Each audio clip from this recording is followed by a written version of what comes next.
مساء الخير، الأخبار؟ مساء النور. ممكن تعرفنا على نفسك؟ انا عمار ياسر، شغال ديجيتال ماركتنج.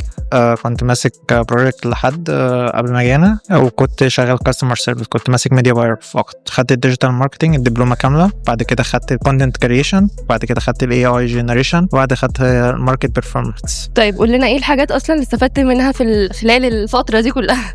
اتعلمت كارير جديد اصلا، لان ما كانش كارير بتاعي، فتعلمت كارير جديد فتح لي مجال كتير احسن، او مجالات كتير كانت كويسه بالنسبه لي. طب ايه الحاجات اللي احنا متحمسين اصلا عشان نتعلمها؟ ان انا اشتغل ابراكتس مع العملاء، او اكون مثلا على ارض الواقع مع حد بشكل واقعي. ده اتدربنا بشكل عملي. مظبوط. مسكنا الاكونت.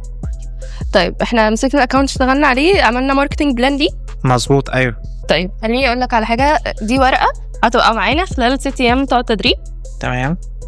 هنكتب كل يوم بعد ما نخلص تدريب احنا اتعلمنا ايه النهارده، يعني سي النهارده خدنا اكونت واشتغلنا على الماركتنج بلان بتاعتنا، احنا استفدنا ايه، بحيث ان احنا نيجي في اخر ال6 ايام نعرف احنا وصلنا للجول بتاعنا ولا لا.